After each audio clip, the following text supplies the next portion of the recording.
Aloha, everyone, and welcome to Aquarian Radio at aquarianradio.com. And I'm your host, Janet Carolesson. And today we have Linda and Richard Smith, and we're going to be talking about the Invisible College.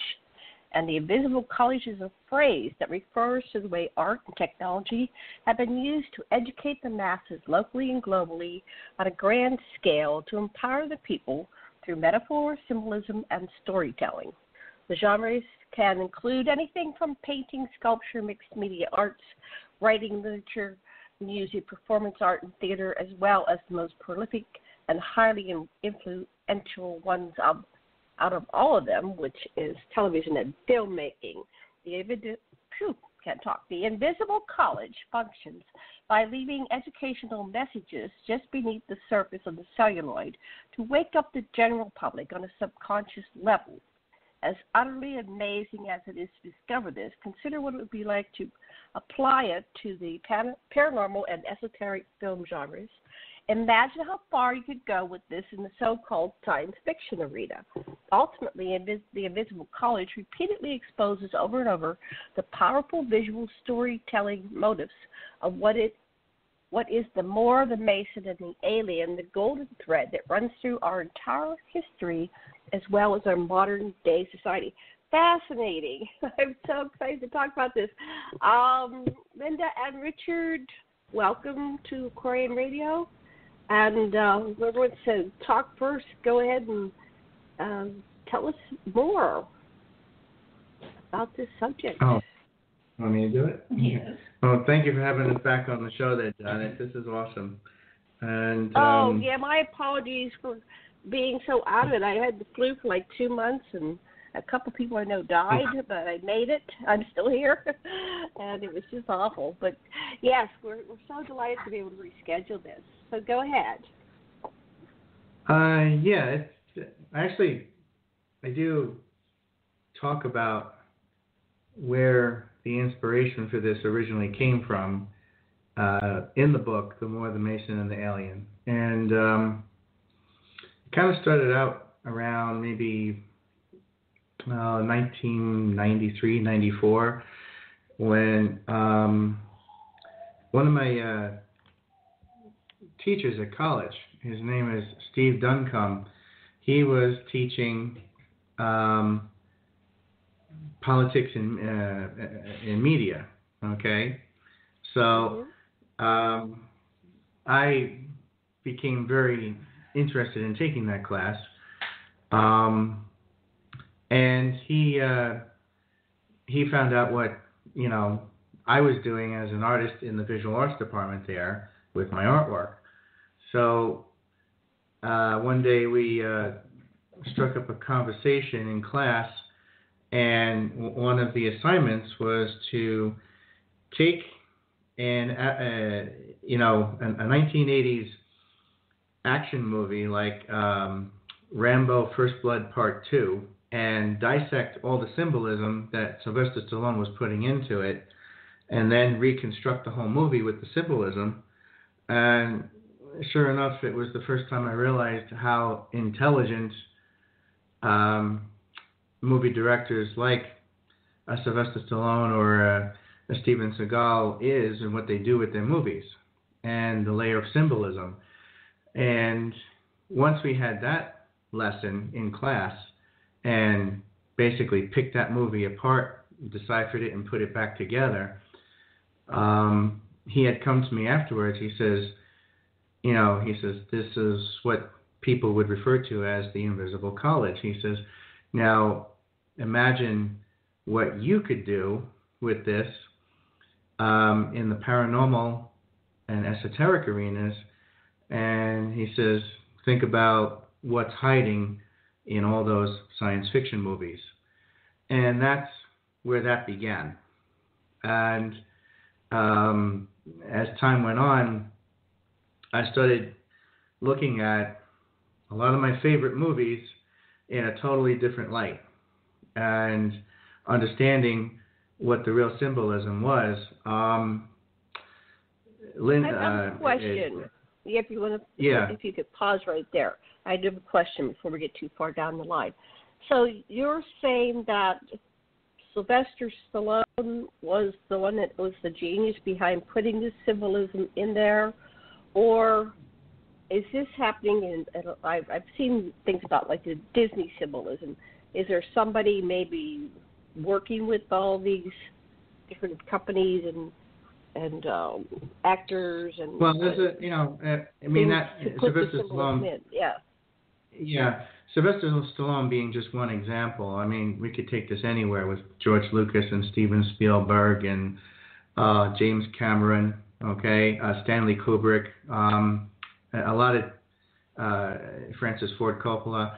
I mean, we could go in a lot of directions. It's just that Sylvester Stallone was a good example to start with because he has these powerful symbolisms in there that everybody conveniently overlooks. So what were some of those things he had, and what was his agenda? What did you figure out from his example? One example would be his symbolism is always the little guy can overcome anything, and technology is not something to embrace as a toy, but something to use as a necessary evil, and then when you're done using it, you throw it away. You see that in all of his movies. He uses a gun. When he's done with it, he doesn't hang on to it like Arnold Schwarzenegger would. He throws it away. And that's why for the longest time, there was no way for someone like a Sylvester Stallone and someone like an Arnold Schwarzenegger to appear in the same movie together, because their symbolisms and their motifs were so off base from each other. Sylvester Stallone was more like an H.G. Wells type of movie director, where if you let technology take over, it becomes a bad thing. Whereas Arnold Schwarzenegger was more like a Jules Verne type actor and director, where he treated technology like, wow, look at all these toys I can play with. Okay? So, and Sylvester Stallone was very much about the individual overcoming insurmountable odds, whereas Arnold Schwarzenegger was very much about, I am this big giant mountain, I am invincible, nothing can beat me. Okay? And Sylvester Stallone's characters tended to be very much like a Batman type character. Very dark, operating from the shadows, very solitude. Whereas Arnold Schwarzenegger's characters were very much like Superman. This black and white mentality between, well, this is absolutely good and this is absolutely evil, and there was no gray spots there. So it took a very, very long time for these two to actually get together and start making movies together. And one of the first ones they ever did together, surprisingly enough, is when I forget the name of it. I think it was called Breakout, or it was a prison movie where they're both stuck in the same prison together and they're forced to work together, which is a powerful symbolism in itself, considering they're two very different actors. They don't exist in the same universe. So that's how they started off that working relationship in movies, and since then they've been doing more movies together, action-packed as they are, and maybe not so symbolic, but fun to watch. But they finally come together. Many years ago, back in the 90s, Sylvester Stallone had done a very interesting interview with Charlie Rose on, I think it was PBS and 13. And even Charlie Rose asked him, he says, what would it take to get you two together? And he says,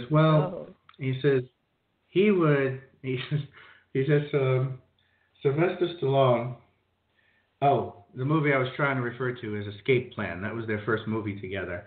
But but he said on the Charlie Rose interview, he says, in order for us to be doing a story together, be in the same movie together, he would have to come towards my way a little bit more, and be a little bit more serious with the storyline. And he says, I would have to meet him halfway and maybe be a little bit more lightened up and not so dark.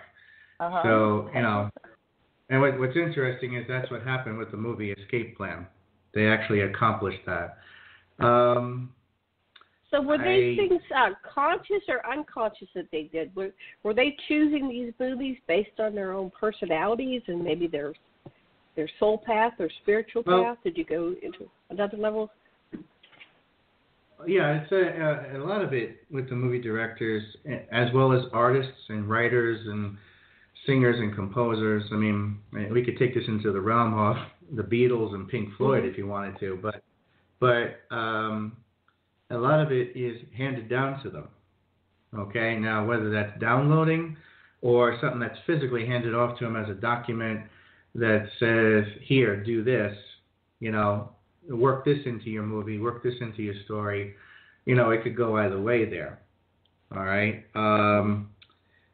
A lot of the Sylvester Stallone, Steven Seagal, Mel Gibson type genre movies, you'll notice, are very much in the genre of conspiracies and what's happening behind the scenes, and how does the little guy, the average person, overcome these big bad, conglomerate conspiracies that are going on behind the scenes.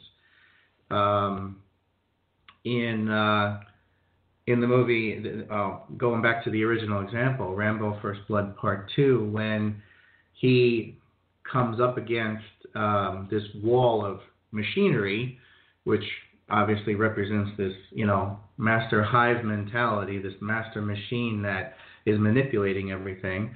He takes a piece of technology of his own, which is the machine gun, destroys the master computer, and then when he's done, he throws the gun away. He doesn't keep it. And that's a powerful symbolism.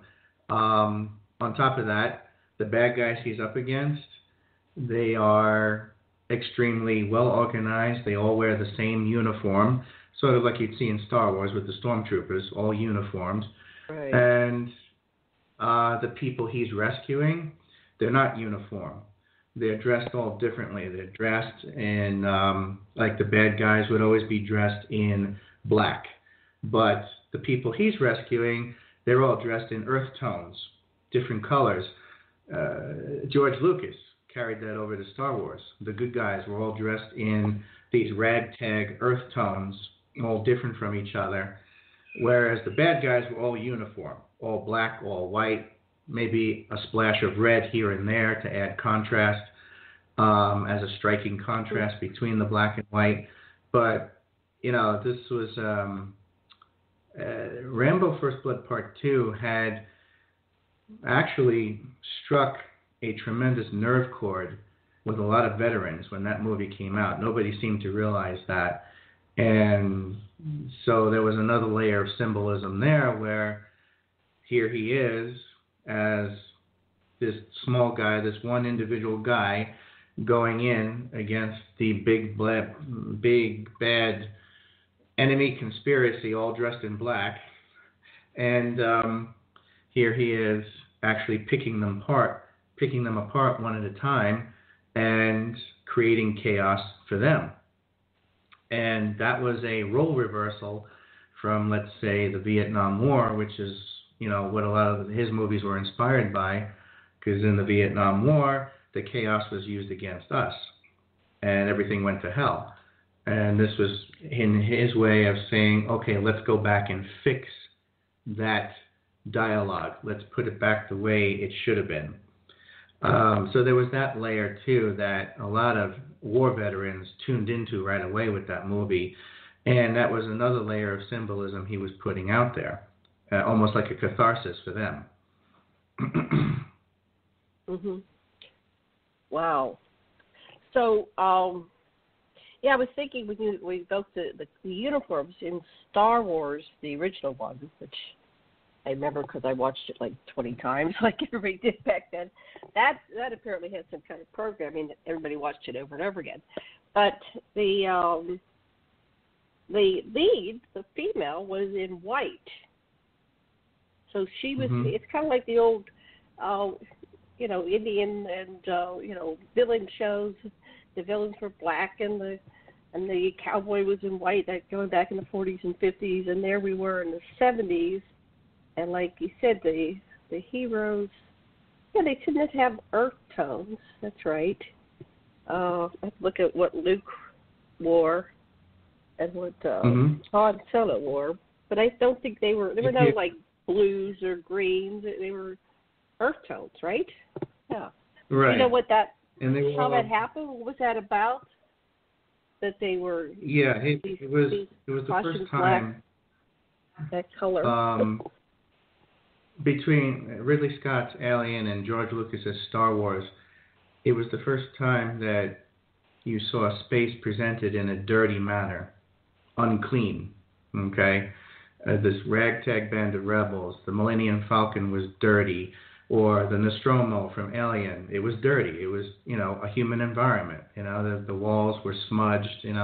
Nothing was clean and pristine like you see in Stanley Kubrick's 2001. Okay. Right. Yeah. Everything was white. There was more. Sterile. Right. There was more of a human side to it, as to what it would really be like.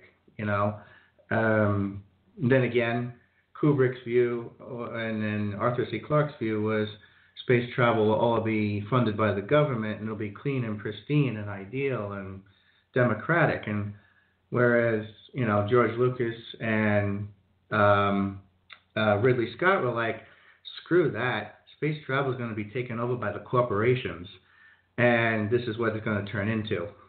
So that was a much more realistic view that everybody tuned into because they could relate to that in their everyday lives. But that's, and as far as Princess Leia being dressed in white, well, that makes her the ultimate rebel because her father is Darth Vader, who is dressed in black. So she's dressed as the opposite in white and working with the Rebel Alliance, standing up to her corporate father, okay? And she was raised very differently from her brother Luke. She was raised with privilege and political entitlement and political connections, okay? Whereas her brother Luke was the outcast, the farm boy, stranded on a dirt planet. So there was a drastic difference between the way the two were raised. And were either of them aware? They didn't know they were brother and sister, and they didn't know who their father was. So they were adopted, right, by other people. I'm going back. I haven't seen this. Yes. Right? They were adopted. They were essentially split up. Yeah, exactly. And it's a powerful symbolism with that brother and sister relationship because he comes from a low-class family of farmers. She comes from a high-class family of politics, and yet the two of them were still able to come together and unite.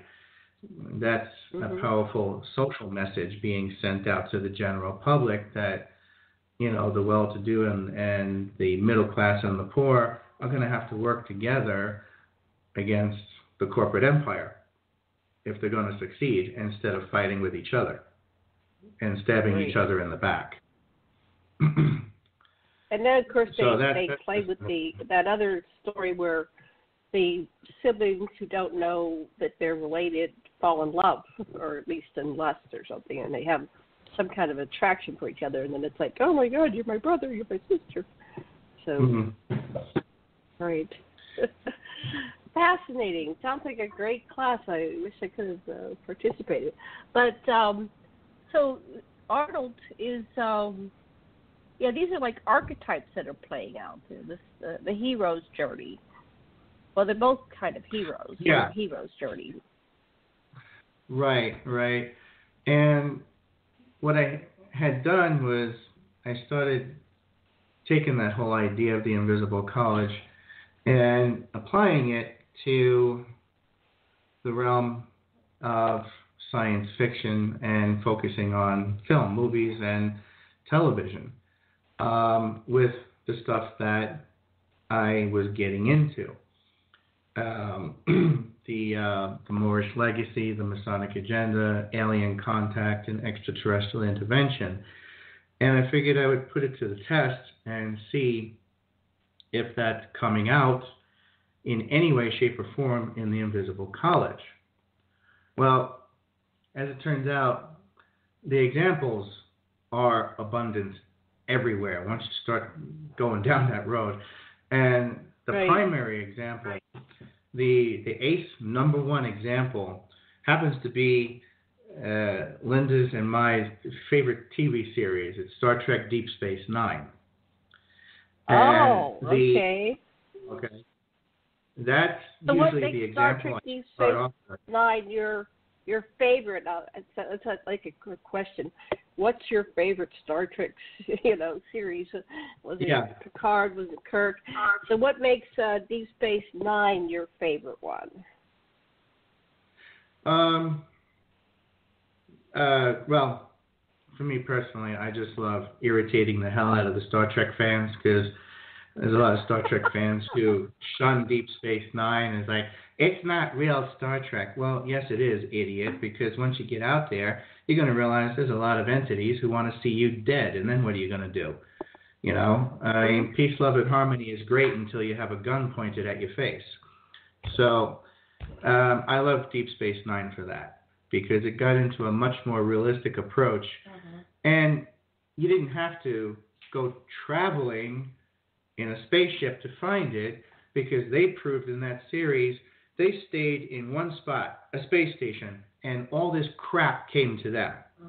All the problems came to them. So it was basically like Bonanza in space, okay? The Ponderosa. All the problems came to the Ponderosa, all right?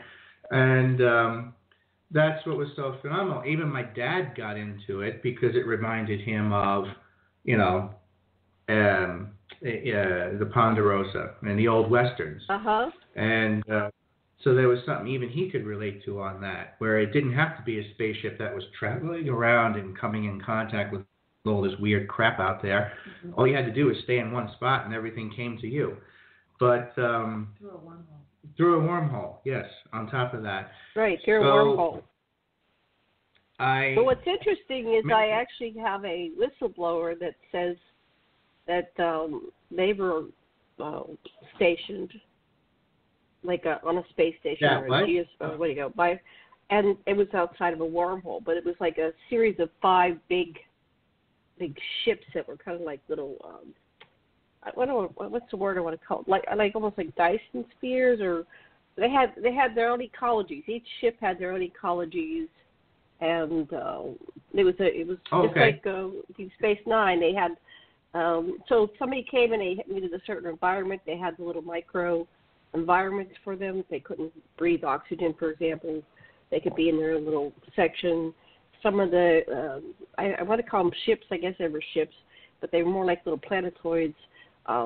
They were used for their manufacturing. Another one was for growing food, and one was for developing different species. It was a genetics lab, and they would create insects and mammals and all kinds of things that they would sell, and then people could populate their planet with life, to see how the different beings would fare or evolve. So it was a very complex story. When something is that detailed, it makes you think like, oh, okay, there's some validity to it. But so yeah, back to you.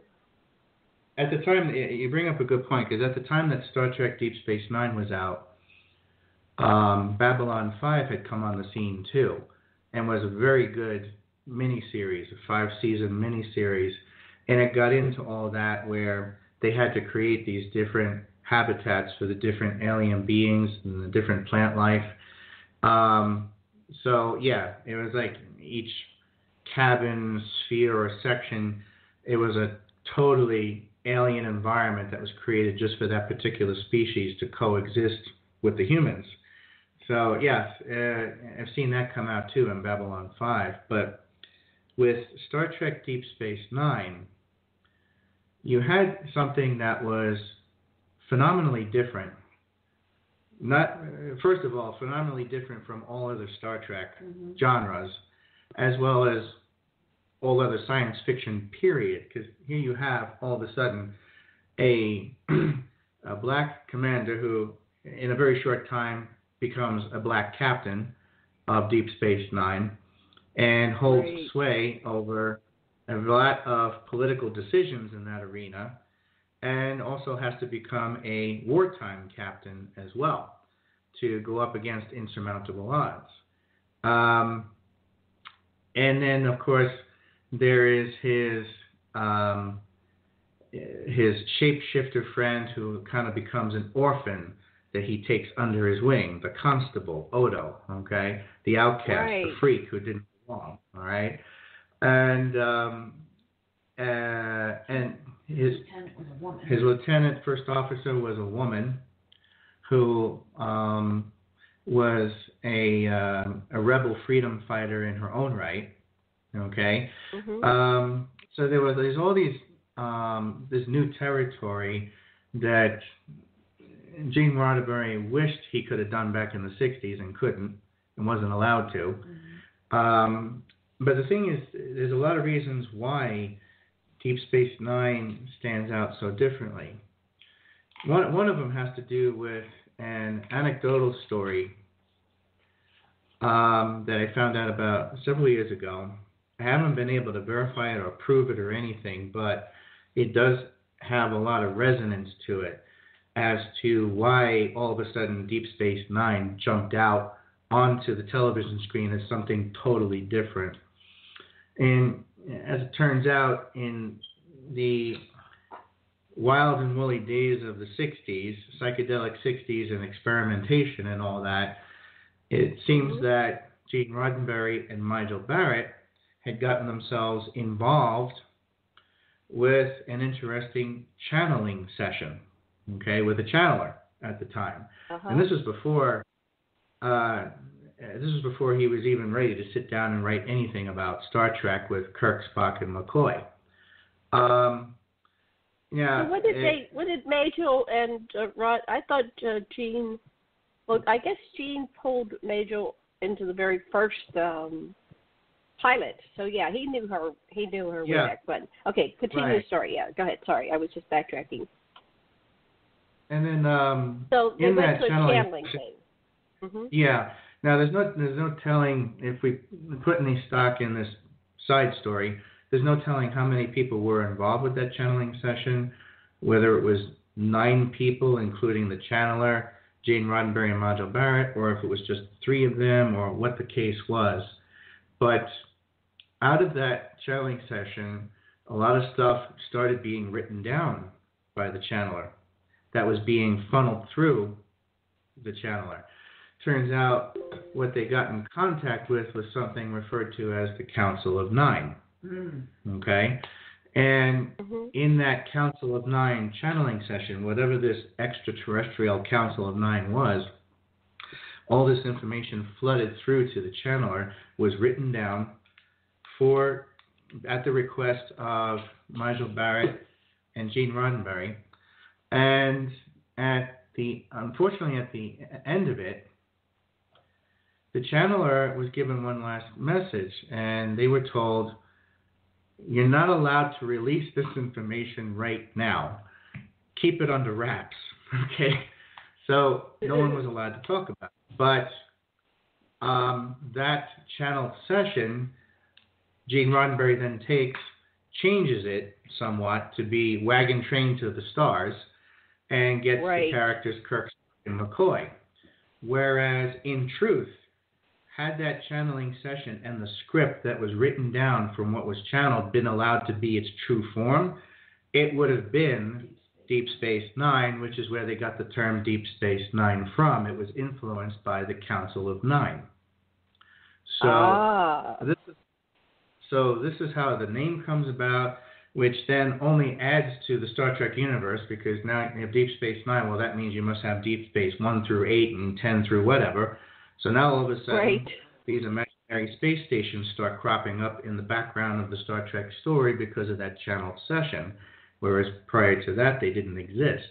And it was all because of Deep Space Nine being forced into the storyline at a time when 30 years on into the 90s, it was finally okay to talk about this controversial stuff, have a black captain, have a woman as a first officer, have a shapeshifter, as a police officer, okay?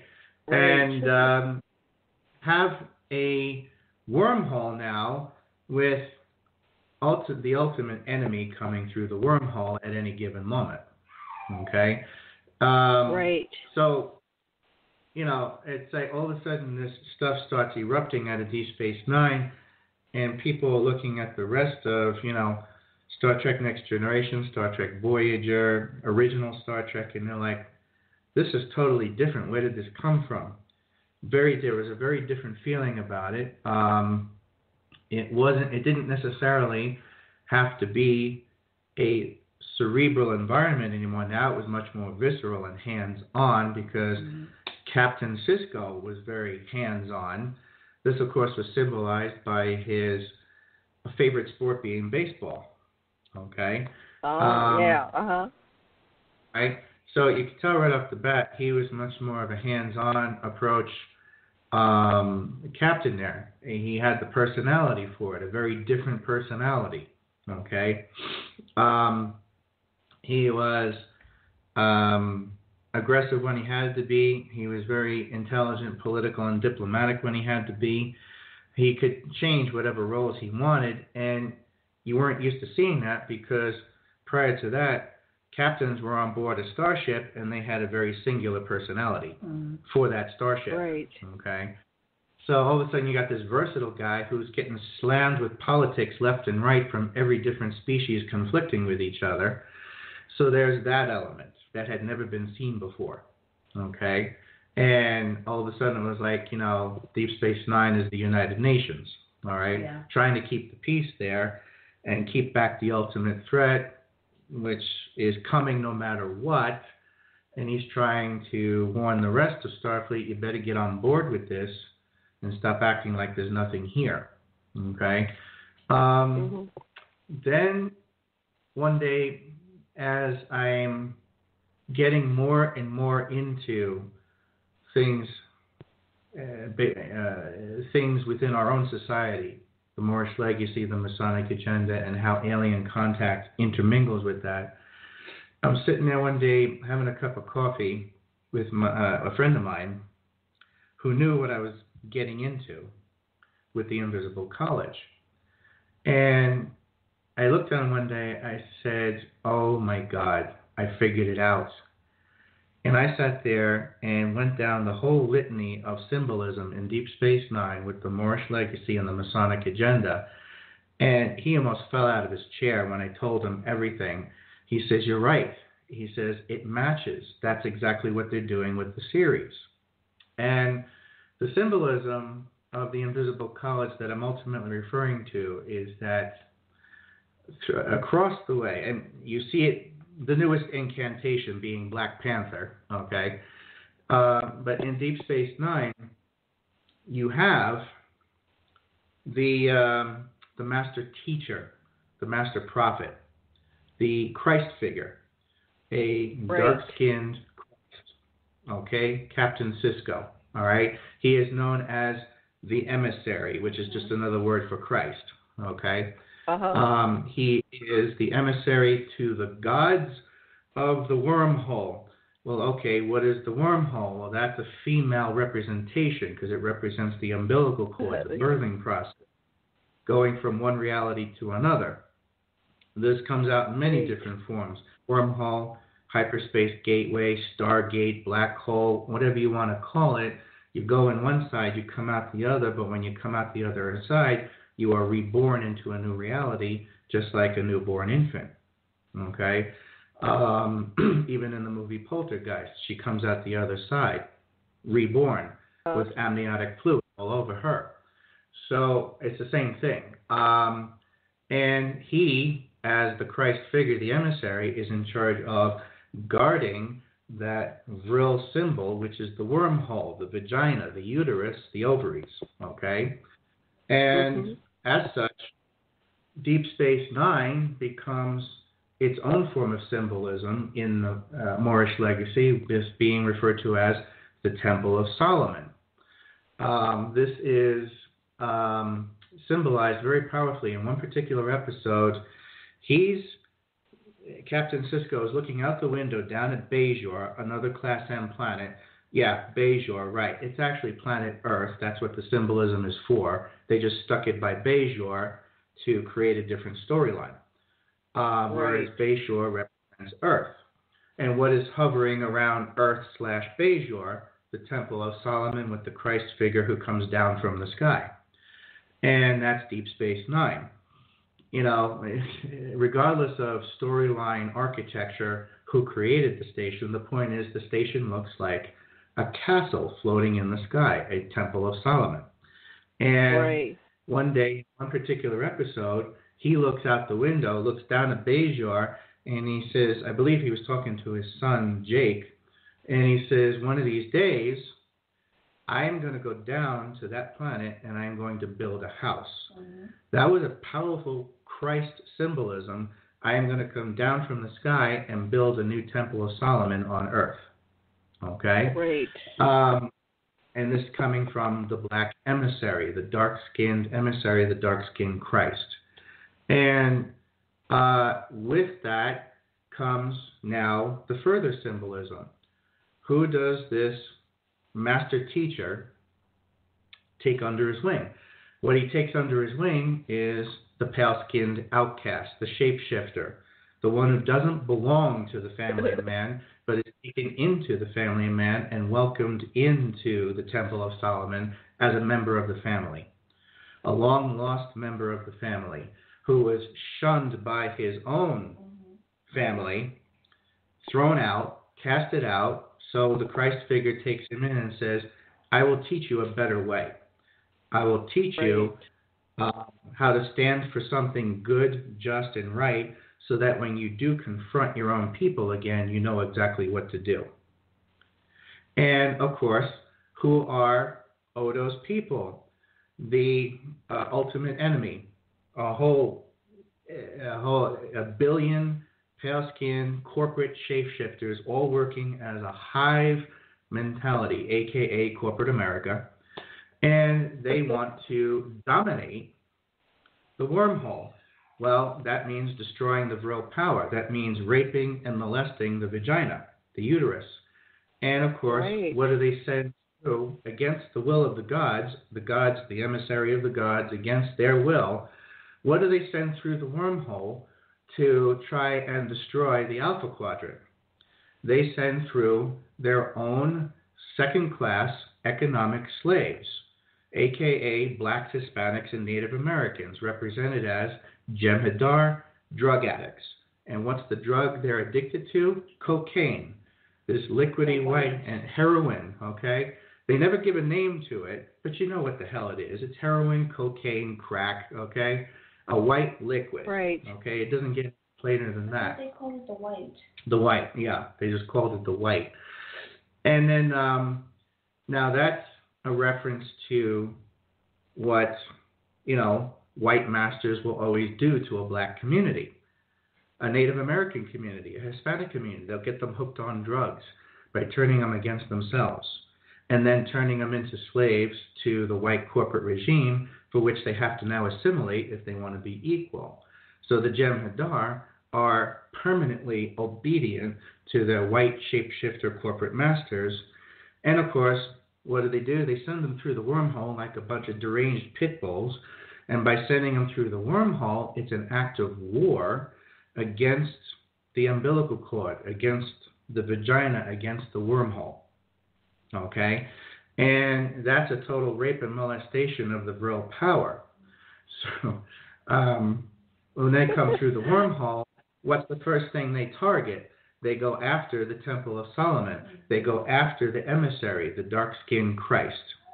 Okay? Mm-hmm. And, of course, it's his job to stand up to, these pale-skinned, shifty, shadowy shapeshifters who never have any real form. You really don't know what they really look like. Okay? And in doing so, the one pale skin outcast who becomes, the adopted son of Captain Sisko, Odo, has to make a decision as to which side he's on, and he decides to fight for the side of the Temple of Solomon. He stays on Sisko's side and fights with them against his own people, turning against his own kind. Okay? So a lot of powerful symbolism there. And then, of course, you go down to Bajor/Earth, and Major Kira represents the other half of that, the real power. She has the Temple of Solomon already down there waiting for the emissary. Okay? And that in itself becomes a battle of wits between the corrupt high priesthood versus the genuine, spiritual essence of the Temple of Solomon. And in ancient history, what that relates to is basically the original high priesthood of the Egyptian university system, the Commission Mysteries being the Amun. And then the Greys came in, took over, warped it, raped it, molested it, and turned it into this abortion known as the Amun-Ra, which then later on becomes Vatican City. So a lot of powerful symbolism, Moorish legacy, Masonic agenda, alien contact coming out of Deep Space Nine. Once you lay the groundwork there for the symbolism, then you can start going to other franchises like The Matrix, Star Wars, Star Trek itself again, okay, and across the board, Babylon 5, wherever you want to go with it, okay, all of a sudden it becomes abundantly clear. I mean, once you see it in Deep Space Nine, it's basically slapping you in the face with The Matrix. Right. Avatar. So what's interesting, this is fascinating, absolutely fascinating, because we can, right now it seems like the consciousness of Hollywood has shifted to Marvel Comics, and there's a lot of symbolism in there. It's recreation of the Anunnaki story, the gods, and you have Thor, you have Loki, all these different characters. Yeah. And I'm actually rewatching Battlestar Galactica, and they have no aliens. That was one of the things Edward James almost said. I will not star in a show that has all these aliens, but they do have artificial intelligence. And, they're taking over and killing off humanity, but they have a very diverse crew. You have Adama. Yes, and that was the first time you see a Hispanic actor being a captain, and he was the perfect pick for it.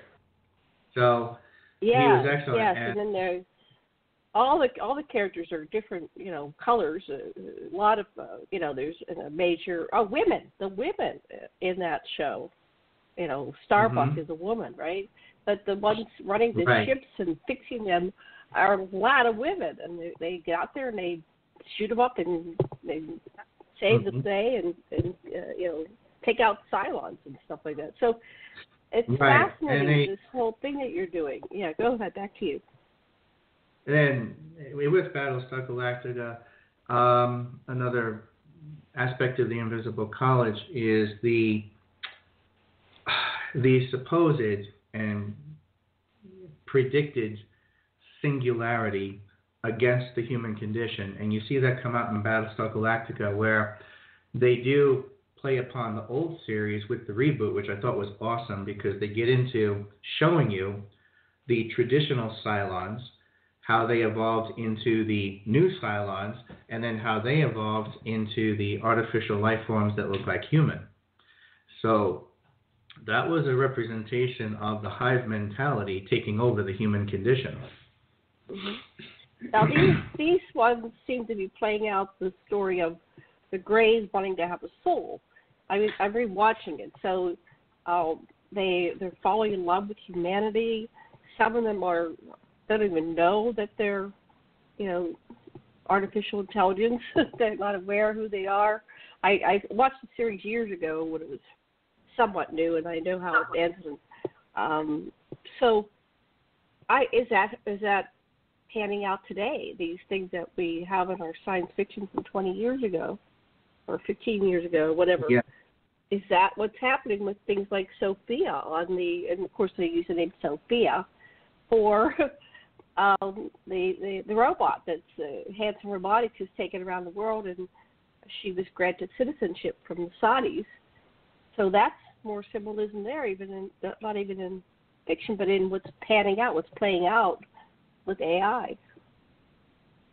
What I robotics. find very interesting is that in a lot of your TV shows and movies, they are now implementing a lot of political and economic perspectives into the storyline.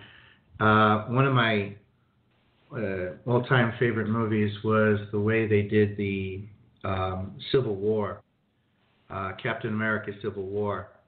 And they created this division right down the middle between Captain America, once again representing the Sylvester Stallone character, okay, and Iron Man representing the Arnold Schwarzenegger character, okay, and that archetype there. And Iron Man, it's in his name, Iron Man. He's the straw man. He's the robot who goes along with the corporate mentality of the intelligence agency, and that all these mutants they need to be categorized and controlled and subdued. And Captain America's like, no, that's not the American way. You're not supposed to do that.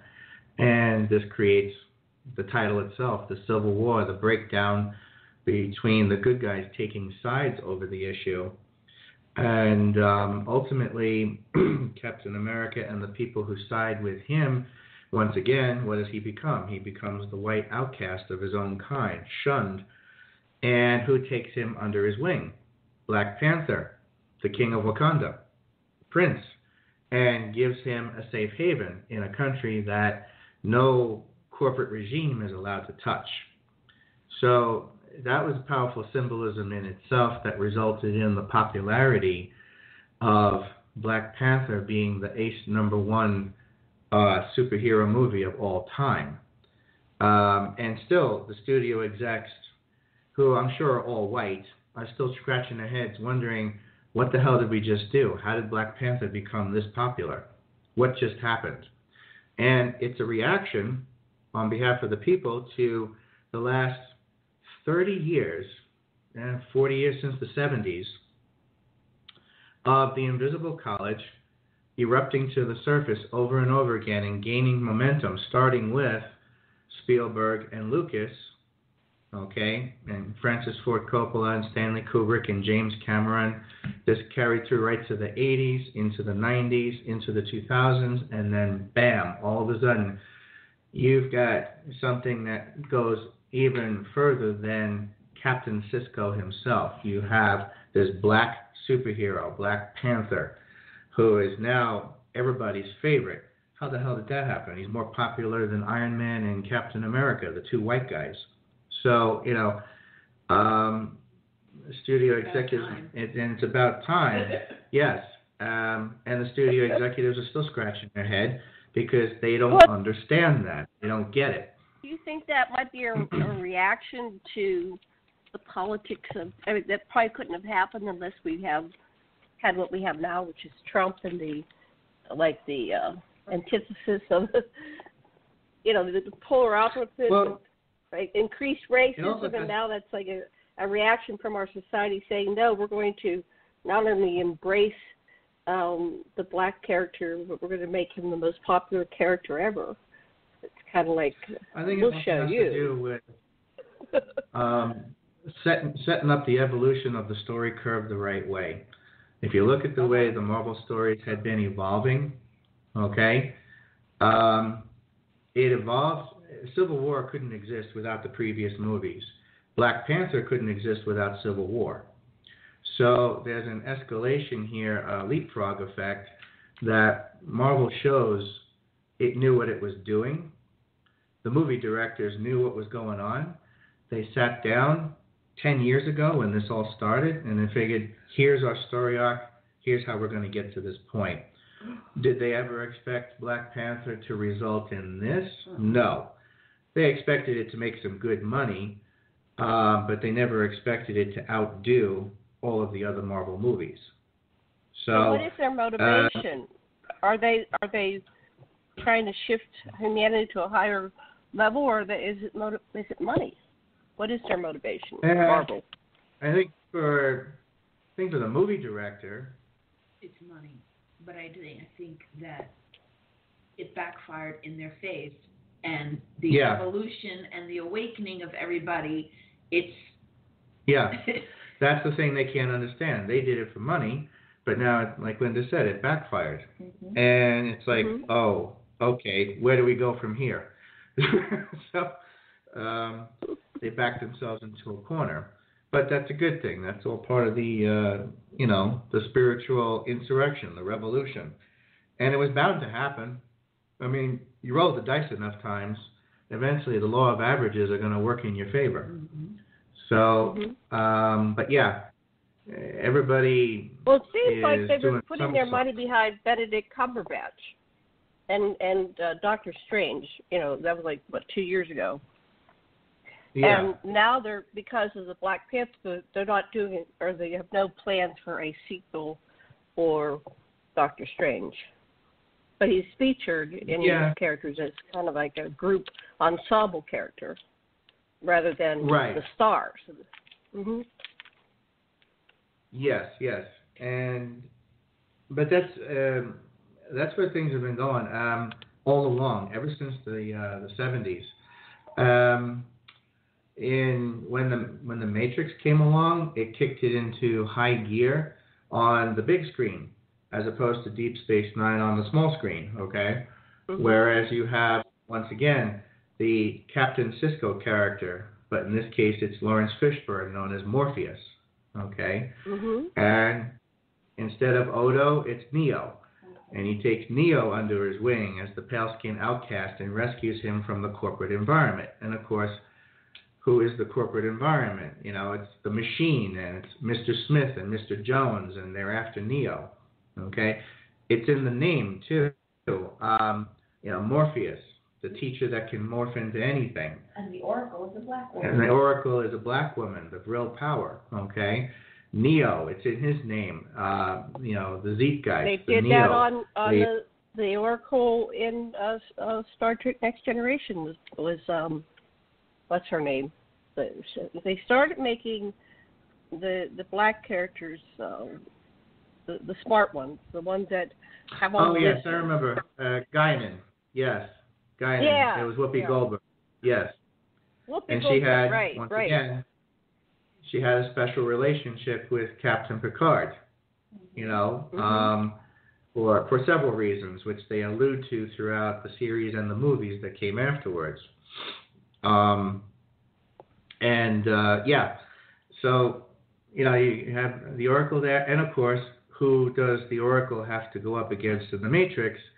She has to go up against the Architect, who of course is an old white man who has a stick up his ass about everything, because to him, it all has to be controlled. Where the Oracle is like, no, we're just going to see how this plays out and let the variables fall where they may. And the Architect is like, how long do you think this will last? By the time they get to the third movie and the end of it. And the famous line from her is, it'll last as long as it can. End of story. And the Architect doesn't like that answer. Okay? So, because the Architect wants to know how to control, calculate, for him it's all about math. Where are the controlled variables? And the Oracle is more psychic. No, let's just go along and see what happens. And then, of course, absolute power, breeds corruption. Absolutely. So you have the character of representing the police state, Mr. Smith, who himself, all of a sudden, realizes that there's more in it for himself than there is for the corporation he works for. So he becomes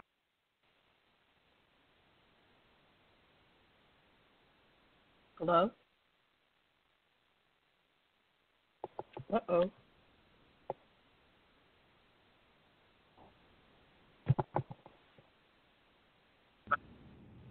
Are you there? I'm sorry. All of a sudden you were not there. Okay, so back up a few sentences and start again.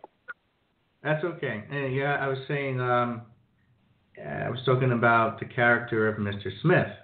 Okay. He's a corporate agent. He represents the police state. Him and the other two characters that were with him. But at the same time, he sees something more in it for himself, and absolute power corrupts absolutely. He decides to become that rogue element, and he becomes the computer virus. Okay? So now the machine can't find this virus, and the virus is taking over and multiplying over and over and turning the police state to his own favor. And the machine is now under attack. So, of course, what happens here? The machine realizes that, and the architect realizes, well, okay, we can't calculate this. We don't know where the virus is because we can't see it. But guess who can? The unknown variable. You know, the one that the oracle says, hey, let's see what happens. And that unknown variable is Neo. So all of a sudden now the machine has to realize that it has to coexist with the unknown element of the human condition, and it can't keep exterminating the human beings because it's the human being that's going to protect it from the virus. Mm-hmm. And that's the final showdown between Neo, the outcast, who was taught by the prophet teacher what to do, who goes up against one of his own kind, which is Mr. Smith. You know, and that's the powerful symbolism in there, just like Odo going up against his own people. Wow.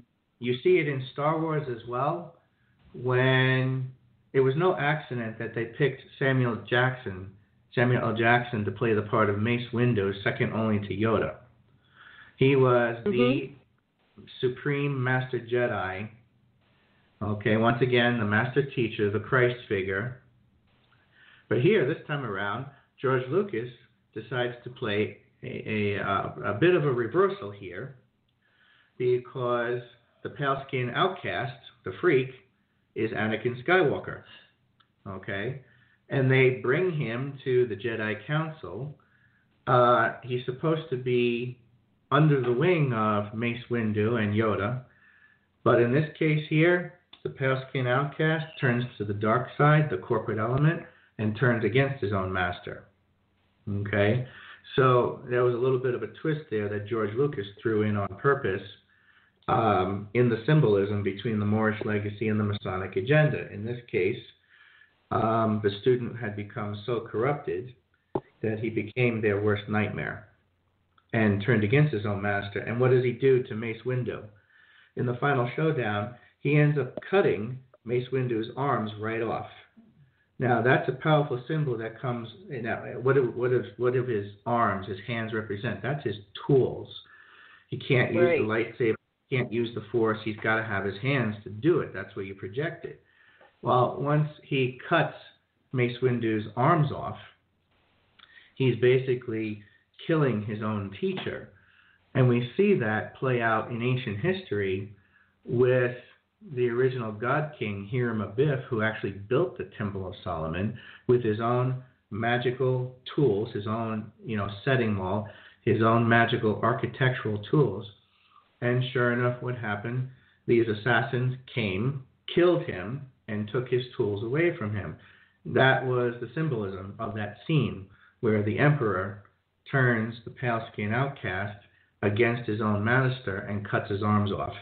It was a symbolism towards killing Hiram Abiff and therefore trying to sabotage the Temple of Solomon by stealing the magical tools, the spiritual tools that were necessary to build it in the first place. In this case, so do you think that the casting is intentional to have, these characters based on their skin color play these certain, roles? Yes, I was watching a show by Shonda Rhimes, and she had a Shakespeare thing, which would have been all Okay. like Italian people in Verona. But instead of casting based on color, she just cast people, and that's how she does her shows. Like she'll have a what's that one that she does that's about the doctors in Seattle. So she just kind of pulls them out of her hat. So she's got to have a couple. So she just kind of pulls it out of the hat, and she can have a mixed race couple, a same sex couple. You know, they can have a child that's a different color. So she mixes it up. So she's intentionally not casting based on color, but based on talent. You know, and a lot of these people are already like pre-selected. We're going to have them on a future show. And then when it comes to it, it's like, okay, this person's ready for that, and we'll put them in this role. And so I've seen them do all kinds of variations on the theme to probably show a greater diversity of our society than it actually is. But maybe it is in certain parts of the world. So it seems like they're intentionally, you know, we start with the cowboys, white hat, black hat, white clothes, black clothes, right? So now they're doing some kind of role reversal or some kind of, what is the intention of this? Yeah, Symbolism it's done on purpose there. You even see it as early as Zorro. Zorro, coming long before Batman, was the first time you see the role reversal and the symbolism. He was the good guy, but he was dressed all in black. Mm-hmm. The bad guys were dressed all in white. Okay? You see that in the version of Zorro that was played, I think, by Frank Langella, 80s, I think. You see it later on. I can't think of his name now, but the Spanish actor who took over the Zorro role, I think in the 90s or the 2000s. And then, and then of course, you know. Was that Tony Tony Banderas or something? What's his name? Banderas? Who? Something like that. Antonio Banderas. That's what I'm trying to say. Antonio Banderas. Yeah. God. So where did I store that in my memory? I pulled that yeah. one. And what's interesting, if you know, when you look at the evolution of things, when Sylvester Stallone was having a rebirth with his director and acting career, he came back with a couple of, like 3 great comeback movies, which was Assassins, Demolition Man, and Cliffhanger. All of them were really good. And in Assassins, it's the first time you see Antonio Banderas introduced. And this guy couldn't speak a lick of English at all. He was learning English on the fly, doing the script with Sylvester Stallone. And he actually intentionally gave Antonio Banderas the front seat in that, while he intentionally took a back seat in that story on purpose. And it got critics raved about it, you know, that he did that. And then of course, you know, he went on to come back in a big way with a lot of other better movies as opposed to his earlier career. But you know, even so, the bad guy is always going to be seen as this, you know, pristine, pure, puritanical corporate type. Okay, you see that symbolism across the board. That's the Masonic agenda playing itself out on the screen, on the TV, in books, literature, you know, wherever it's going. And the good guys, usually led by someone who is 7 shades darker as the Christ figure or the prophet or the emissary, you know, representing the Moorish legacy and the Temple of Solomon. They're the ones who are on this personal quest, almost like a spiritual journey against insurmountable odds. And you see it playing itself out over and over and over again. nonstop. So it's once you start knowing how to look at it, using Star Trek Deep Space Nine as a basis to go from, you'll see it everywhere, and you won't be able to get away from it. So that's why I was quite interested. I found it quite interesting to see that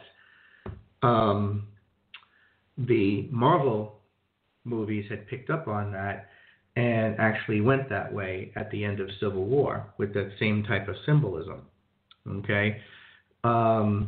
Whereas now the good guy is the enemy of the state, who is now taken under the wing of the dark-skinned savior, of which the country of Wakanda is now itself, in total, the Temple of Solomon, the safe haven. So it's no surprise to me, seeing what's been going on with the Invisible College since the 1960s, 1970s, and then, of course, seeing it kick into high gear in the 80s and 90s. It's no mystery, it's no surprise to me to see a character like Black Panther finally take center stage, both with profit and revenue and with popularity beyond anyone's expectations. Doesn't surprise me at all, you know, and where they went with that storyline as well. Wow.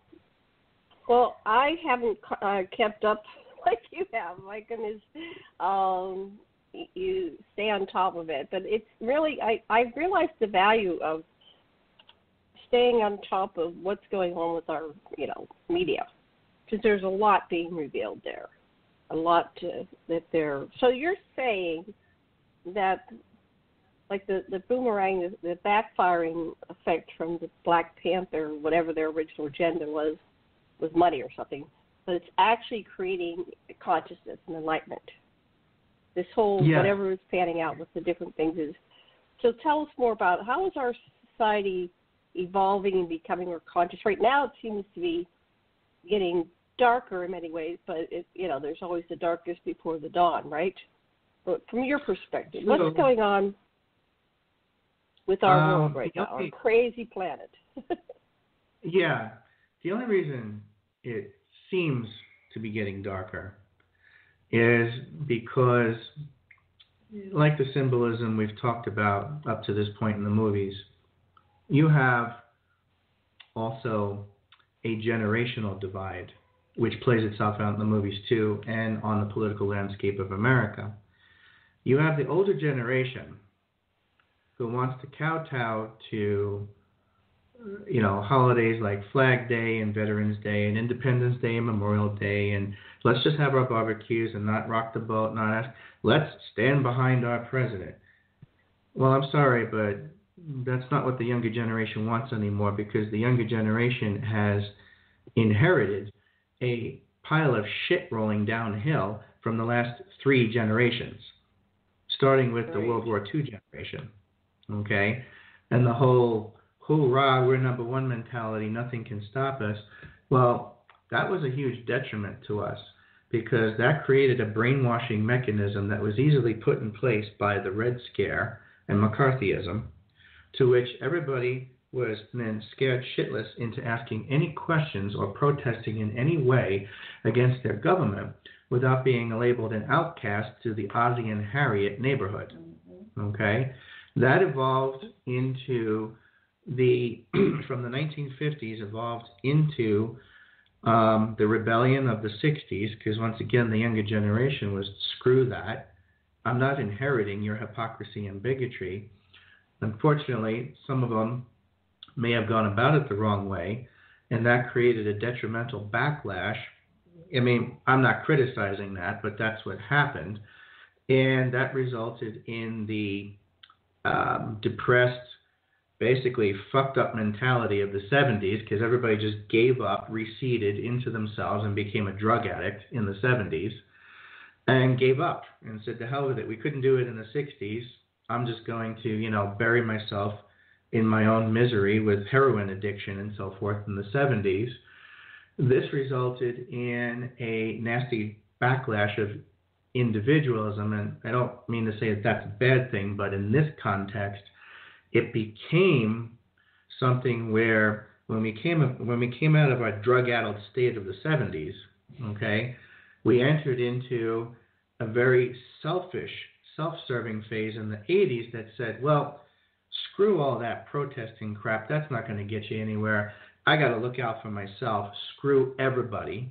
So this became the hostile corporate takeover mentality of the 80s, which then evolved into this more kind of like, whatever, fuck it mentality of the 90s. Okay, basically, you know, like in The Big Lebowski, you know, it's funny in there, but the reality is much uglier because that created another negative backlash. And it wasn't until all of that rolling downhill, 50s, 60s, 70s, 80s, 90s, okay?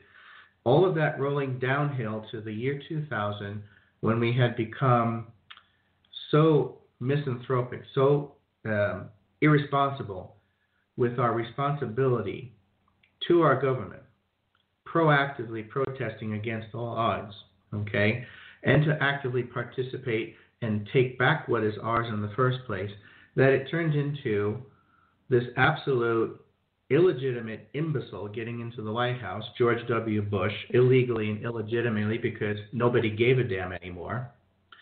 And that ultimately turned into a bit of a good thing because it snapped everyone in the ass and said, oh shit, I haven't been participating in this government for 50 years, and after 50 years, this is what it turns into, because at that point, the shadow government, the Chateau regime, the corporate element stepped in and said, let's take advantage of this and put our own interests in power.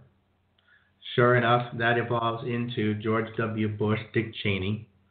And when the country was on the verge of civil war at that point, because of that nasty backlash that came out of that and said, oh my God, what the hell did I do to myself?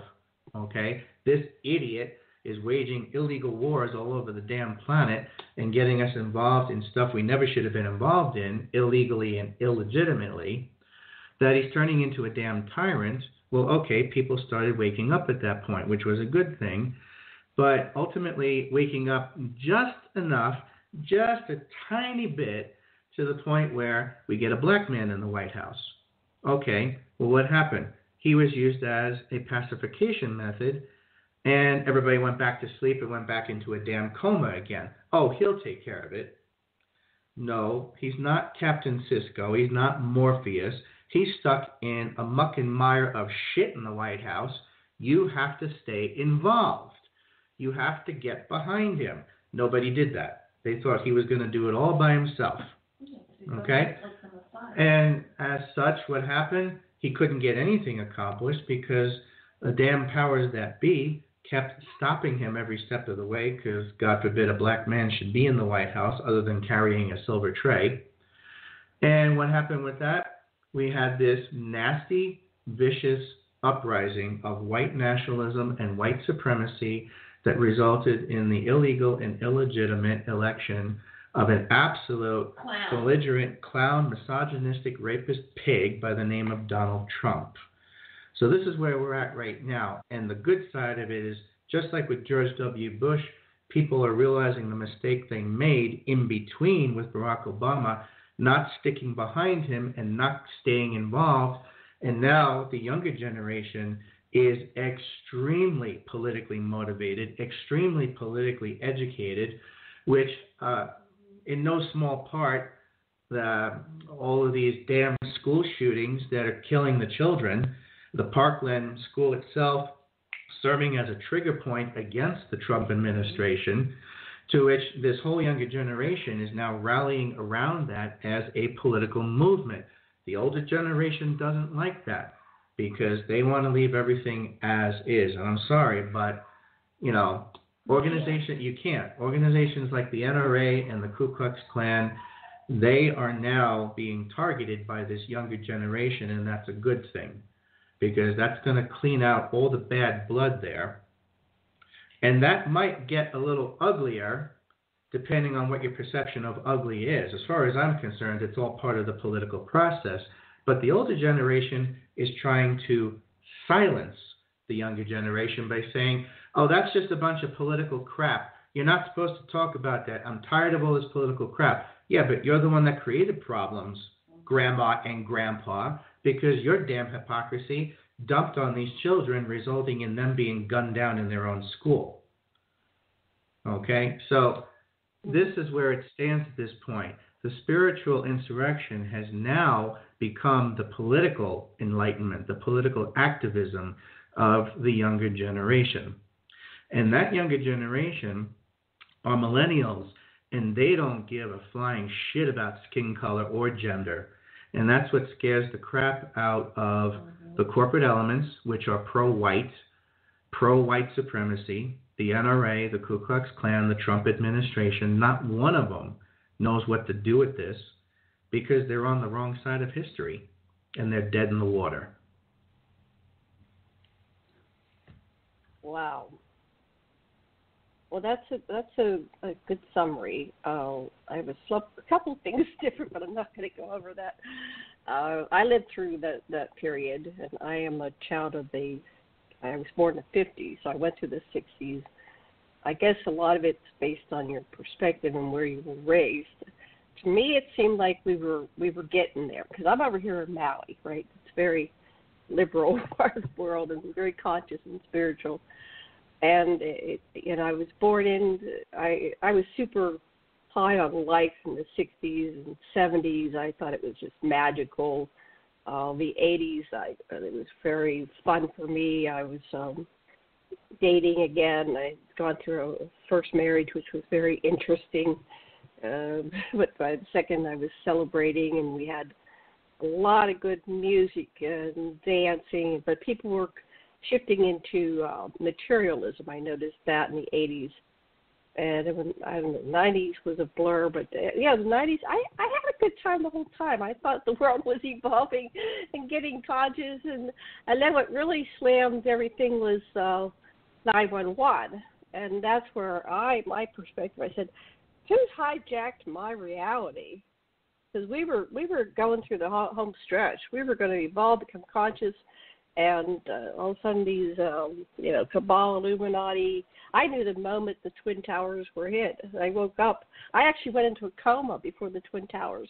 I was in bed, and I was, like, dying because I felt it. And my best friend, same thing, we felt it, and we pieced it together. Later, she said, yeah, I was in a coma, and I woke up, and the Twin Towers were falling. And I said, me too. I literally get like, everybody's down. I don't really have a television, but we had this little black and white television. Everybody's huddled around this television watching the Twin Towers fall over and over. And as soon as I saw that, I went, oh, no, they set it up. It's a whole total setup. It's a scam.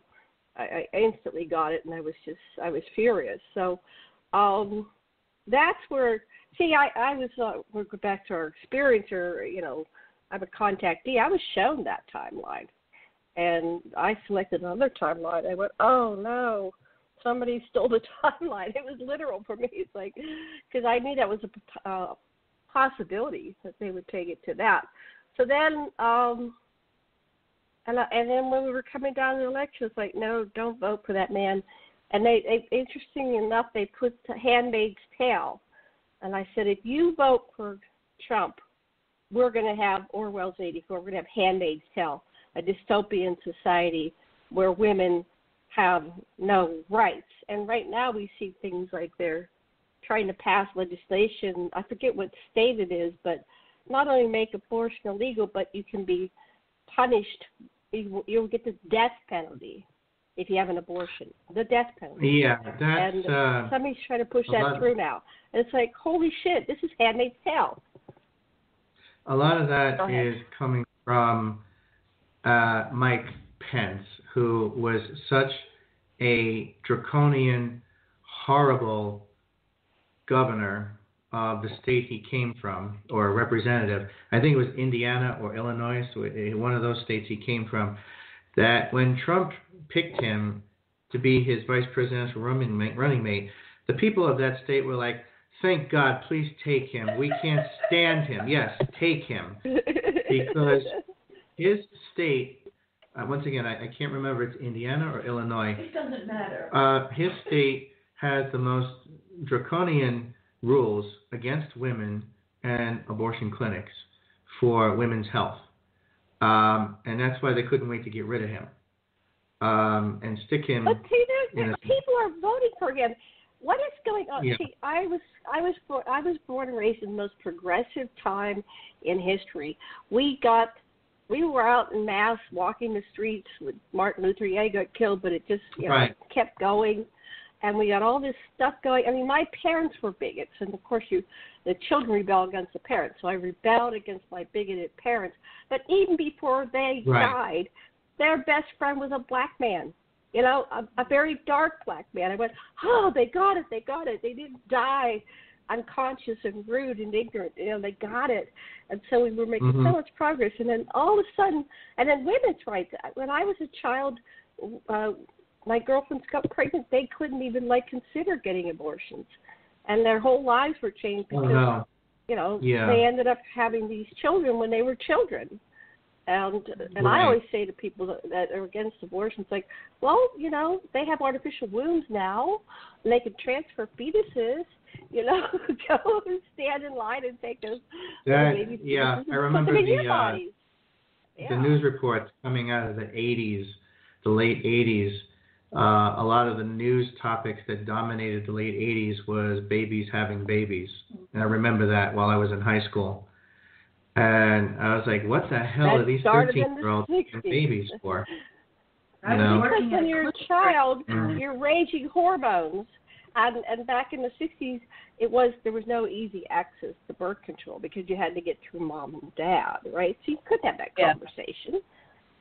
There's no way. You have to make it safe for children to say, you know, I want to have sex, instead of being like, you're going to go to hell. You know, you have a huge reaction. You're raging hormones when you have sex. Yeah. Mm-hmm. That's the other part of the spiritual awakening, is moving away from organized religion, traditional religion, okay, and moving towards a more spiritual understanding of your relationship to the earth, basically a Native American understanding. But of course, we're not allowed to say that out in the open because they're all dark-skinned heathens and they're all paganistic and all that. I'm like, really? You know, I mean, we're past that. We're well into the doorstep of the 21st century here, okay? But so I love it when the religious types, and most of the time when I say religious types, I'm targeting the Christians because they're just fun to pick on. But the thing is that they backpedal. Like, you know, it's like, well, when you start confronting them on the issue of aliens, it's like, well, God is so wondrous. He must have created them too. I'm like, first of all, do you even know how the hell the word God, a man-made term, came into existence in the first place? So that's a whole other story. And that's a whole other story. We're not getting into it. I'm just saying, this is what happens. Well, let's do another show on that. Remind me. That would be a good one to get into. Because from my research is showing that the Satan is just the one that lost the war. They're the opposing. You know, all this stuff becomes a religion, but no, that's just the person that lost the war, and you know, God is just the title, and all this stuff. We could discuss that. That's another show. We'll do one down the line. But yeah, so back to what you were saying. Sorry, I hijacked you. So we're moving this whole thing with the millennials, the spiritual insurrection, Moorish legacy, Temple of Solomon, the whole political uprising and political involvement. I mean, the older generation is going to have to wrap their head around this in order to relate to their own kids, because the bottom line is you have economics running through like a golden thread on everything. And when economics escalates, it becomes politics. And when politics escalates, it becomes war. And that's the simple sequence of events there throughout any civilization. It all starts with an economic understanding. These kids get that. And even though I might be picking on the gun industry right now, and that's one small example, but it's a great example because what's it about? It's about profit. And it's about this malevolent, sadistic mentality of, I have to have my AK-47. Why? What the hell are you going to do with that? Oh, I'm going to take it out hunting. I thought hunting was supposed to be a sport. We're going to spray bullets into the damn woods and kill everybody else. Okay? I thought you were supposed to use a rifle like a real marksman, like a real skilled person, and have the balls to go up against a bear on your own instead of using a machine gun or an automatic. If you don't have that, you don't belong out there. Okay?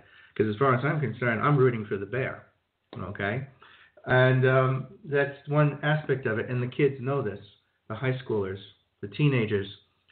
And their parents are going to have to get on board with their kids to back them up. Most of them are. And most of them are.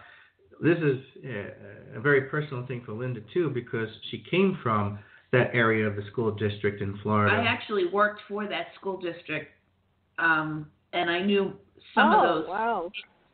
The middle school that I worked in, some of those kids fed into that high school, Marjorie Stoneman Douglas High School, and I applaud them on a daily basis for what they're doing. Right. Yeah, and it's, it's like, I understand you got to take the political fight in measures, and right now the main measure should be get rid of weapons of war. I mean, it's the same reason why the average citizen is not allowed to buy a tank or a rocket launcher. These are weapons of war. So what the hell are you buying a semi-automatic weapon for?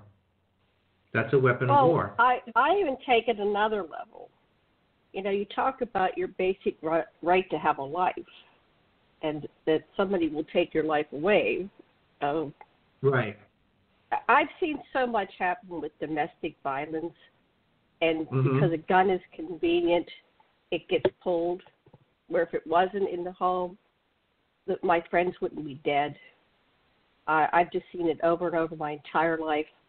One of my dear friends that I used to sleep over at her house when I was growing up, she got shot in the head sitting at her own kitchen table.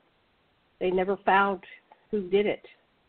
Now, I just found out recently that my brother's friend, female friend, and she used to go out with their whole gang karaoke, she's dead. She got shot, by her husband, domestic violence. Yes. When I was a young woman, I got married at 16, and my first husband used to hold a gun to my head, cocked, and ready to go.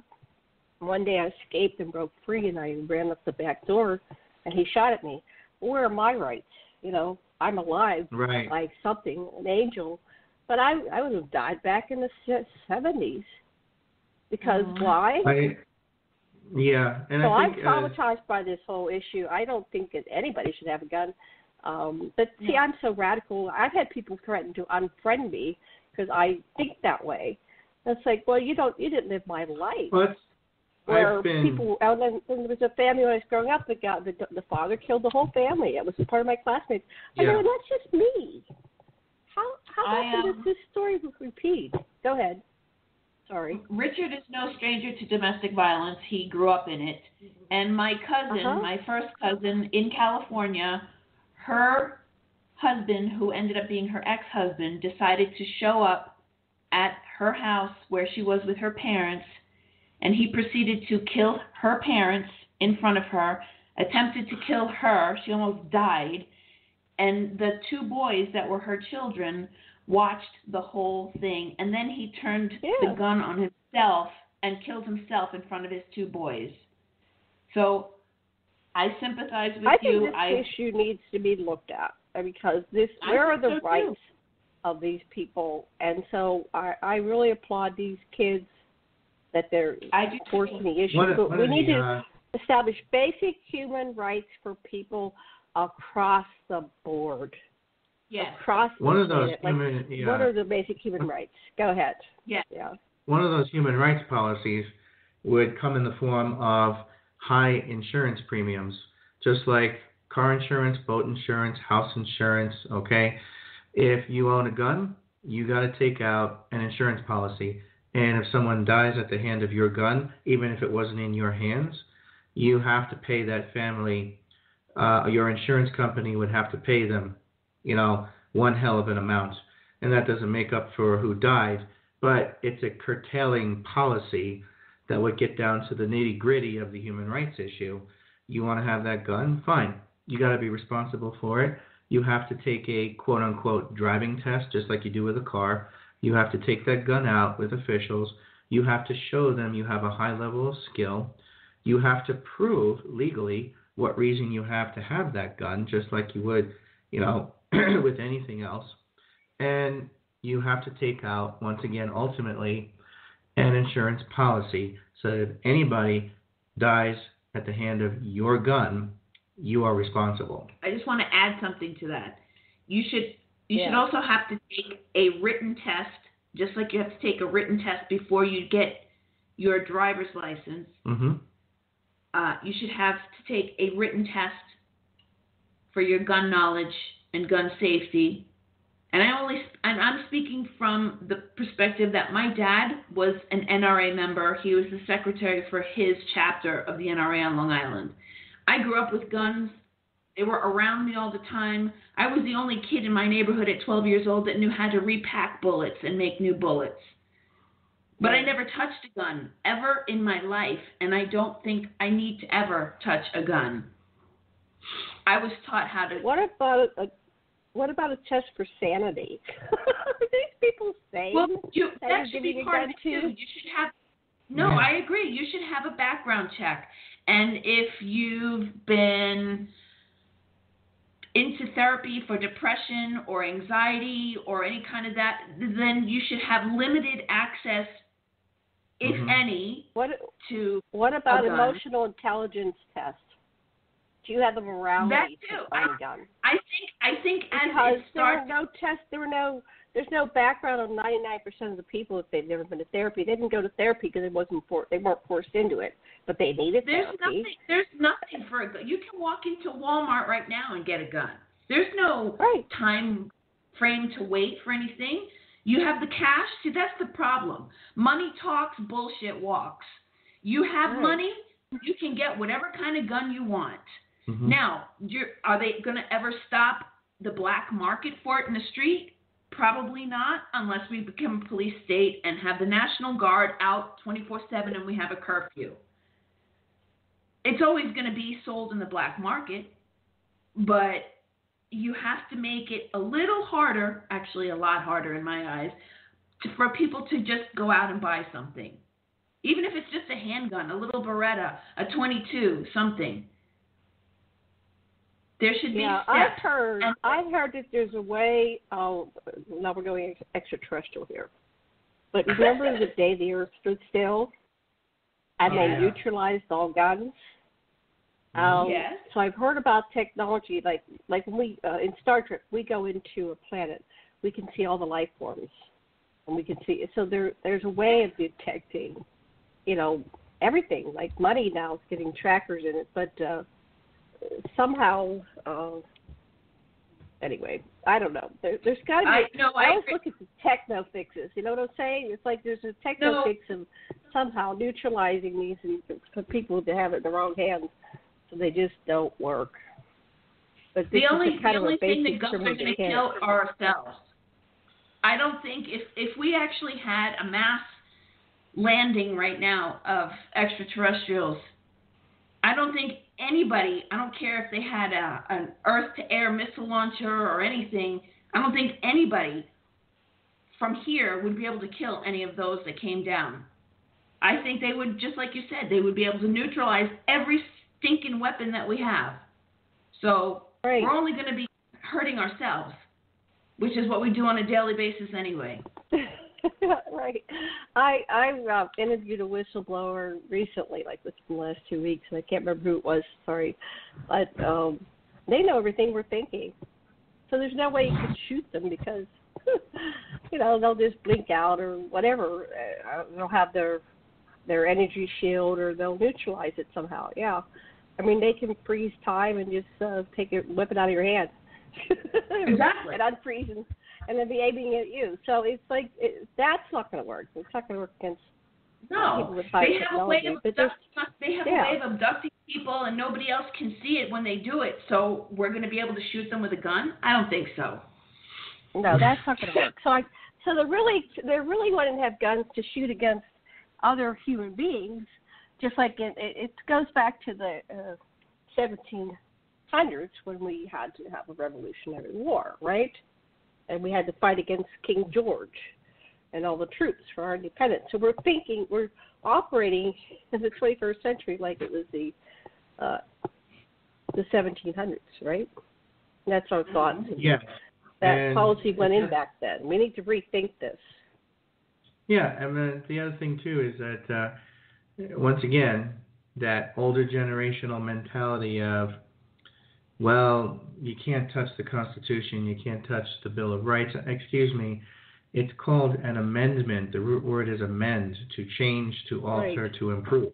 Okay? Be careful what you say about the older generation, because she and I are both baby boomers, okay? Older. So be nice. and my husband's a war baby. So and he's the most hippie-ish person you're ever going to meet. And he was talking about somebody was going to is thinking in the lines of just taking away the Second Amendment. You know, like it doesn't. He said that other countries, if there's a need for someone to have guns, just like in the Wild West, they would go to the sheriff, and the sheriff would go, "Here's the gun, boys. Let's go out and have a posse and hunt down that, bank robber or that train robber," right? Apparently, there are a lot of countries that don't really have weapons around like that. Well, I guess England, they don't really carry guns. Police don't carry guns. But we have to look at other societies that are not like this one. This one's kind of a paranoid society that's operating, because King George tried to take us out, and they have these historical, like we were talking about at the beginning of the show. These are stories about the hero. Here comes the invading force, and here's Paul Revere, who does his ride, and so he made his mark in history because he was the hero, spreading the word, and yada, yada, yada. The hero story.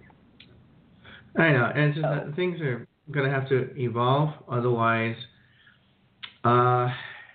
many years ago, around 2006, at the time that George W. Bush was in the White House, there were several Republican senators who were already brazenly coming out in front of the media and saying that the Constitution is nothing more than an anachronism. And for the corporate types on the Republican side, I can see why those selfish bastards would say that with their lobbyists and the oil and the guns and the profiteering and, the warmongering and all that. But the point is, they weren't wrong. And it's this younger generation now that realizes what they need to do to take it back so that it doesn't fall prey to becoming an anachronism. And the way to take it back is to change it for something that suits the 21st century. We're working with a constitution, a contract, an outdated contract that comes from the 1700s. Okay.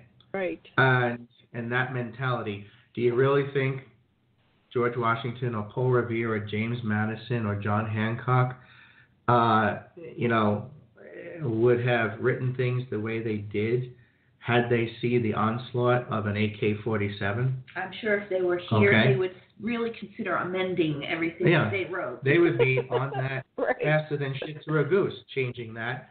But on top of that, in the Second Amendment, it makes it very clear, well-regulated militia.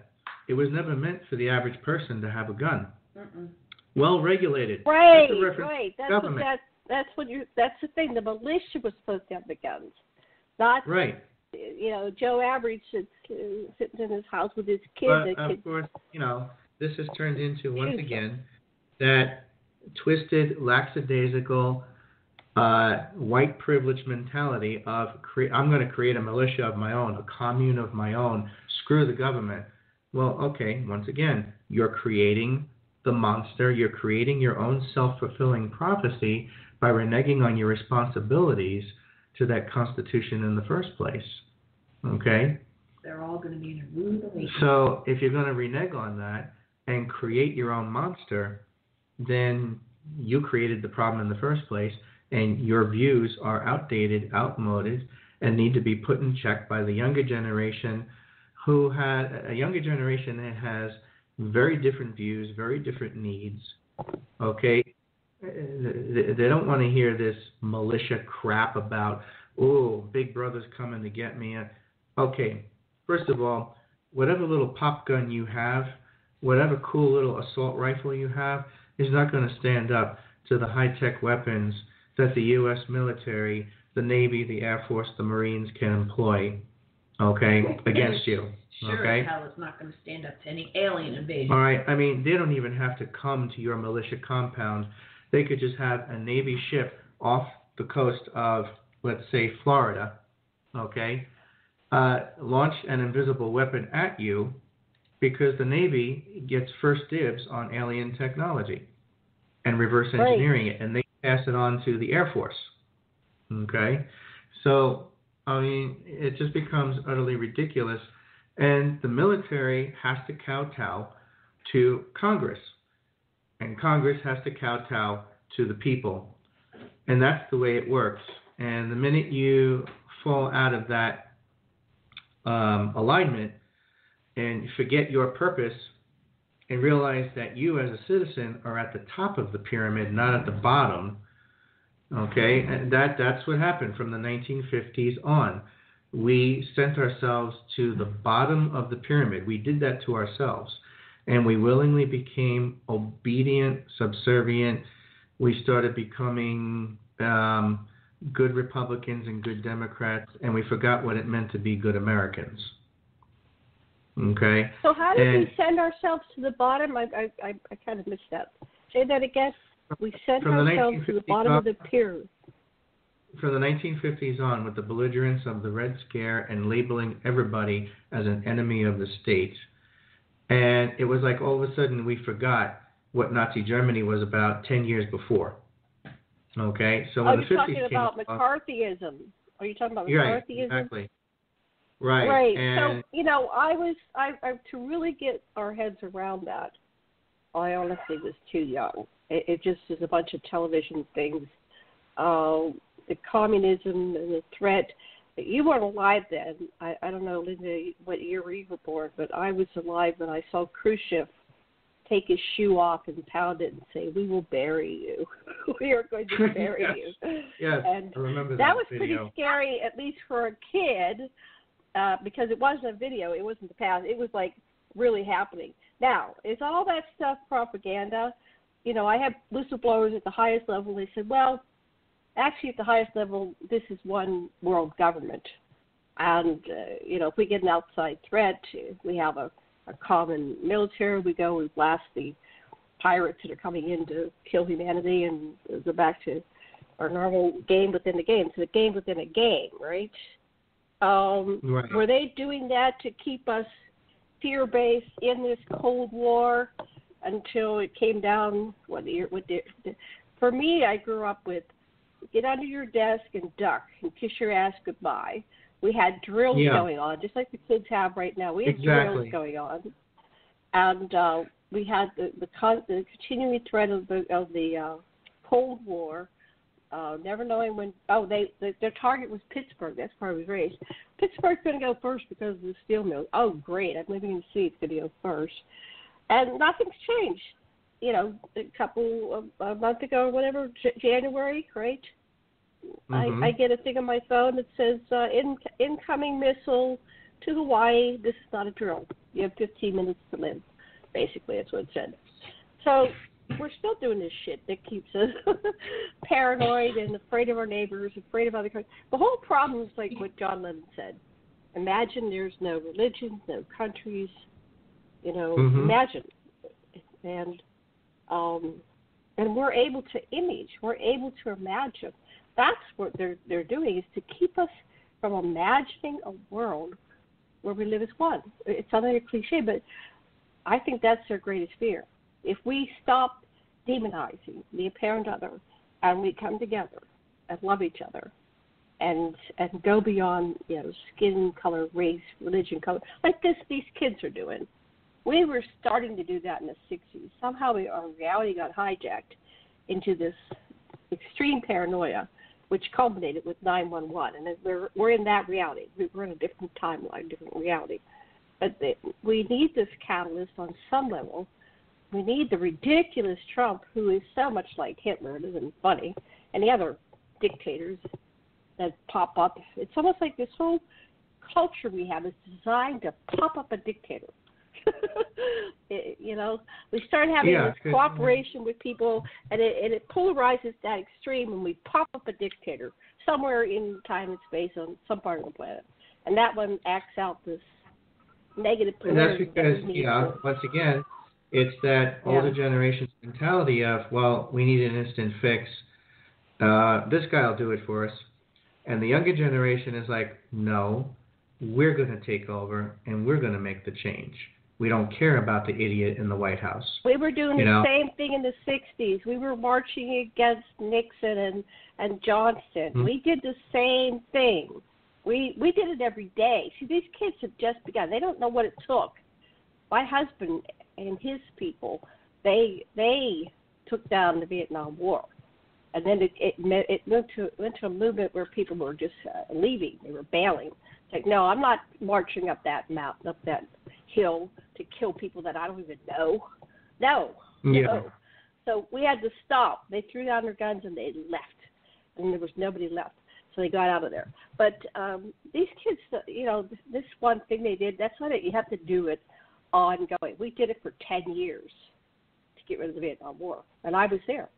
I watched it. And my husband was a leader. He was old enough. I was just a kid. But I aligned with them. Even though I was in a Republican family, I had to polarize against my own family. I basically kept my mouth shut around my parents. But, in my heart, I was with the movement because I was growing up with these boys that as soon as they graduated high school, they were getting drafted. And they were going to go off and get killed. And so my older classmates in my school, they were coming home in body bags, and we were hearing about it. So that's kind of what has to happen with this generation. Oh, my friends are dying. These are people I love. But they can't just stop after one, million people in Washington. That was a good job. Keep it up. When's your next one? Yes, and they're well aware of the fact that Australia solved its problem real fast in the 90s after one mass killing. Mm-hmm. What did they do? What did Australia do? They got rid of the guns, and everybody was like, okay, this is not the right thing to do, and everybody turned in their guns. And now everyone over there who wants a gun has to go through rigorous and heavy licensing and certification there. But ultimately, the government in Australia said, to hell with this crap, no more of this.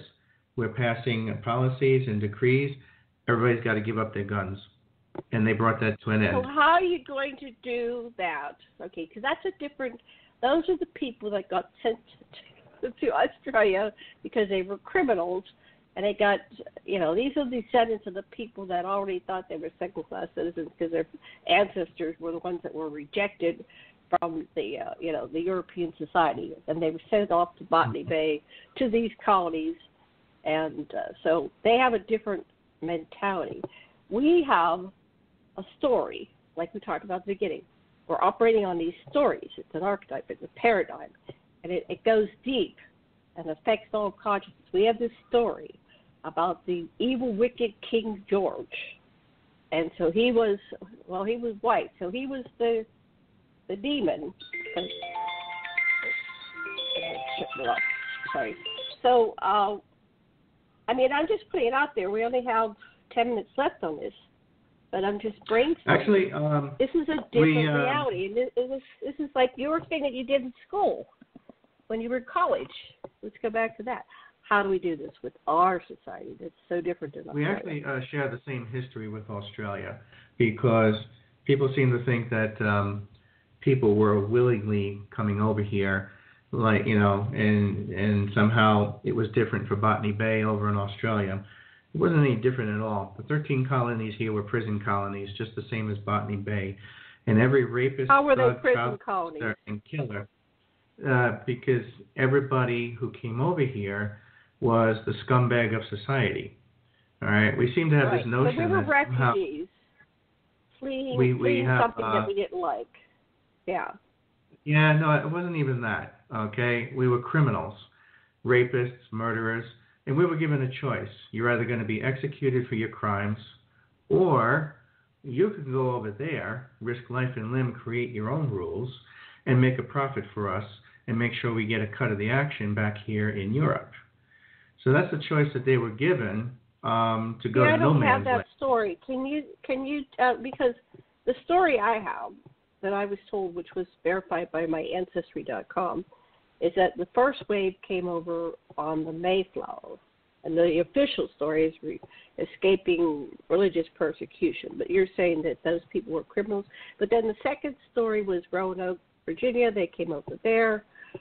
So then the next wave came over with the potato blight in the 1860s. So there was no food.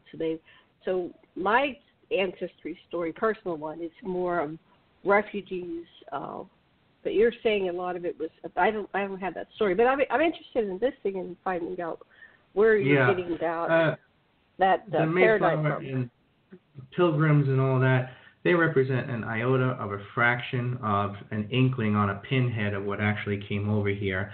But we've inflated that story over time into this romantic notion about pilgrims and Native Americans and all that crap. And, that's story. Just try going to a Native American reservation and mention the term Thanksgiving. Watch how fast you get your throat slit, okay? Oh, I understand. I didn't buy that story. Yeah. The other one is one by, what's his name, Freeman, the guy who, he says that a lot of the black people and Native American actually go back to, he doesn't symbol it this way, but what he's saying is they've been here before Columbus. So they go back to the Olmecs, and I guess when the with Toth and Nagita and Enki, they came over here.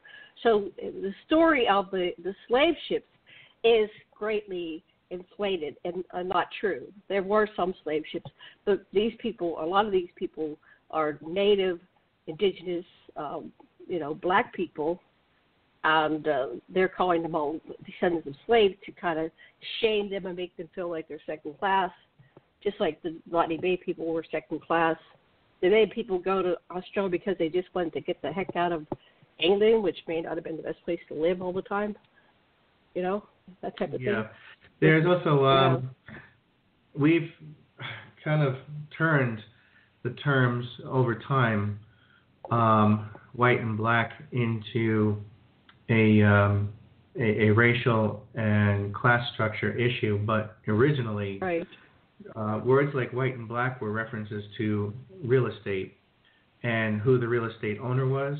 If you could be a black man owning real estate, you'd be referred to as white because that was a reference to the owner, and those who worked on the estate were referred to as blacks, although they could be white or black in terms of skin color, and because they were operating for the white person. So it was an economic status originally, but because of slavery, it got turned into what it is today, black being black person. Yeah. And white being... Well, over here in Hawaii, they call everybody Haole, which they're translating to mean white, but it's actually that you're not indigenous to this land, so you're not Hawaiian. And so everybody, an African black, person could be a Haole just as well as a Chinese or Asian or any other race, color, creed. They're all Haoles. But it got so you say the same thing happened with that because it was. That's very interesting. So how do we unravel all this? Because over time we lose the original stories. They get taken over by somebody that's controlling our reality and creating these terms. Well, a lot of it came from Orwell's the fact 1984.